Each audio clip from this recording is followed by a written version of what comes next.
Hi everybody, Elin here. Now it is a new month because it's February, and of course that means that I have to do a TBR. And I know I've been trying to keep them kind of small, about 7-8 books, because I want to, be able to choose books a little bit what I feel like, so, have some options left. But this time my TBR is a little bit bigger. I have 10 books. So yeah, we'll see how this goes. But the first book I want to continue reading actually is Min mormor hälsar säger förlåt by Fredrik Backman, which I'm on page 38. You guys might know at this point that I really do love Fredrik Backman, and I've had this book for a ridiculously long time. I still haven't picked it up because it's not really my typical kind of genre, so I've been a little bit where I would like it, but I read 38 pages and I'm, as always, in love with his writing style and the characters, and he's just marvelous and you can't help but love his books. So this one we meet Elsa. She's 7 years old. She's a bit different from all the other kids her age. In Swedish we'd say that she is kind of lillgammal, meaning pretty much that she uses kind of big words for being 7 years old. But she's best friends with her grandma, who also happens to live in the same building as Elsa and her mom. And they're best friends. They come up with weird shit all the time, especially the grandma. And they have so much fun. But one day grandma actually dies and Elsa receives this letter from her telling her that she needs to give letters to other people telling them that, grandma is sorry, which is in the title if you know the Swedish ones. But yeah, so that of course leaves us with Elsa trying to, to give people these letters, and a lot of shit happens, and it's supposed to be really good. It's Backman. I have really high expectations for this one now when I've started it. So I really hope people like the continuation of it. And then we have The Final Empire by Brandon Sanderson. This is book 1 in the Mistborn trilogy. I'm supposed to better read this one with my friend Jamie. She's been wanting me to read these books forever. I know this book has been in several of my TBRs, but this is the month it will happen, which is why Jamie's buddy reading it with me to make sure that I do read it, because that's how it works. I did start reading 13 pages in this book, and then I went into a massive, technically I was in a massive reading slump, which is why I didn't continue it, because I feel like you can't read this book when you're in a reading slump, because then you won't like it automatically, because it's a little bit big and hard and adult book. But all I know about this one is pretty much that there's this dude ruling the kingdom. There's pretty much people working themselves to death because of this king, and also people that can ingest metal, and because of that they get different kind of powers. I love people with powers, so hopefully I will like this book. And then we have Hemmet by Mats Strandberg, which is another one of the Swedish authors. I actually tried to read everything he has written. This is about Joel, or Joel as he's called in Swedish, and he goes back to a little town where he grew up, and he kind of has to be like the parent to his mom because she's is kind of dementia, and she's supposed to move into this home for people with dementia, and she kind of really doesn't really remember that she's supposed to go there and everything like that.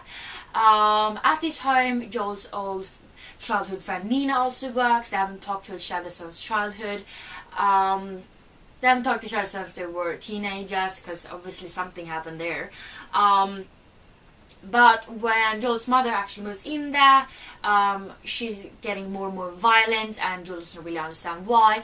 And Joel and his friend is trying to figure out what the hell is going on, and they kind of feel like something possessed his mom or something like that, so they're trying to figure it out. I know that Mats Strandberg is really good at writing creepy books, so I think I will like this one, hopefully. I'm not really that good at reading creepy books, but it's Mats Strandberg, it's gonna be good. And then we have Everless by Sarah Holland. This is a book where time is currency, meaning you pay with time. So the richer you are, the longer you will live. So in this one we meet Jude, and she lives with her father, and her father is getting sicker by the day because he does not have a lot of time left, and they're behind on paying their rent. They don't have a lot of food and everything like that. And in Judy's trying to make sure that her father doesn't bleed out, meaning that he uses up all his time to just pay for rent and food.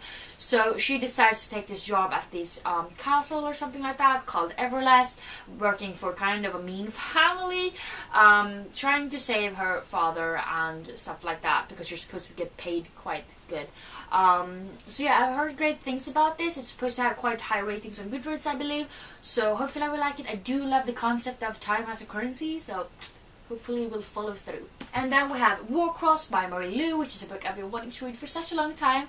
But this one will also be a buddy read with Jamie, because we both want to read it, and because we like talking about books, because, you know, reasons.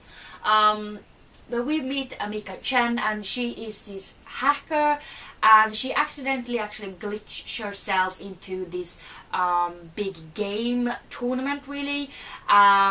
She gets caught, and the creator of this game, Amika actually thinks that she will like be punished for it because she was doing it illegally. But the creator of this game actually offers Amika a job. He needs a spy on the inside to figure out this like security problem in the game and stuff like that. So that's what she's going to do. So I heard great things about it, and I hope I will like it. And then we have The Kiss of Deception by Marie Pearson.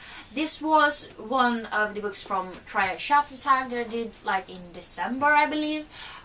Read the first chapter. I decided that this was the book I was going to read, but then I kind of panicked because I hadn't finished all of the series I wanted to finish before the year was over.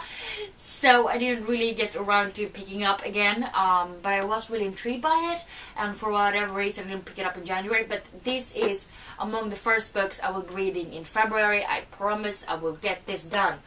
But this one we meet Princess Leia. She's 17 years old, and she's been promised the way for marriage with this guy from another kingdom, you know, to create an alliance. She's 17 years old. She doesn't want to get married, so she actually runs away, and the prince and an assassin is sent after her. And the whole dilemma with this book is pretty much that you don't know who is the assassin and who is the prince, so that's pretty much up for the reader to figure out. I do own the entire trilogy, so I want to finish this trilogy this year, so gonna start with it at least. The Ship of the Dead by Rick Riordan. This is book 3 in Magnus Chase and the Gods of Asgard. I love Rick Riordan, I love Magnus Chase, I love mythology. I mean, the man can do no wrong. So I read book 1 in December, book 2 in January, and I just want to finish the series because it's so good. In the first book we meet Magnus Chase. He's been living on the streets for the past 2 years because his mother passed away, and one day he finds out that his father is a Norse god. And I'm not going to spoil you by telling you which god it is because it's too cool. But yeah, he's sent on this adventure, you know, to save the world and everything like that. And it's so good, it's so funny, it's kick-ass, and Magnus Chase is like not even close to being like the perfect demigod or anything like that, or Einherji or what they call it in the Norse mythology. But he's so funny, and it's so I love this series so much.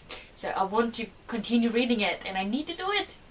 And then we have The Last Namsara by Kristen Cicarelli.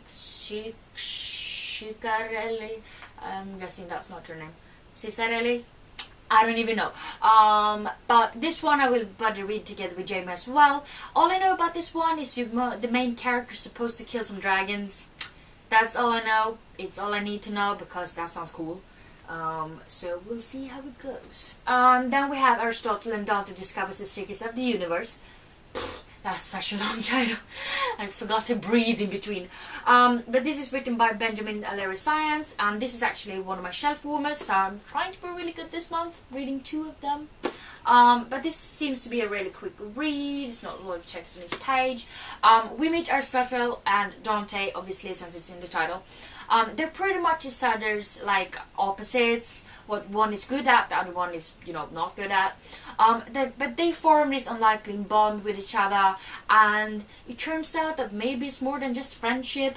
I've heard really great things about it. It's won a shitload of awards, so hopefully I will like it as much as these people did. And then the last book, finally, my throat is getting kind of dry. But that is Stolthet och Fördom by Jane Austen. Everybody knows what Pride and Prejudice is about, right? Pretty much a mother with a shitload of daughters wanting to marry them off to, you know, guys with money. So we meet Mr. Darcy and what's her face? I'm sucking names, but you know, Mr. Darcy I know, and is it Elizabeth? I want to say Elizabeth. I'm not sure. Anyways, this will be a reread for me.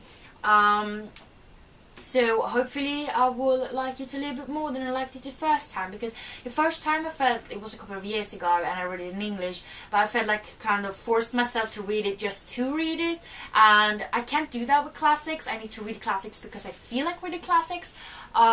So hopefully I will be more interested in, you know, willing to read it this time, and hopefully I will like it better. I do think that reading it in Swedish will help because it's Jane Austen. But yeah, hopefully I will get to this one as well.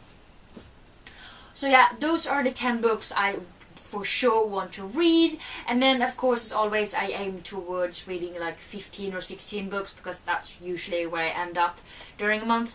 But I want to have at least some choices to make and not only read my TBR, which is I always keep some spots open for whatever I feel like at the moment. But yeah, please let me know down in the comments if you read any of the books I talked about today, or let me know what you guys are planning to read during the month of February, which is the shortest month of the year, yet I'm planning to read as much as I like, better than in January. But yeah, please let me know down in the comments what your plans are. If you like this video, please don't forget to give me some thumbs up, and also don't forget to subscribe to my channel by clicking the little button down below. And yeah, I hope we see each other next time. Bye!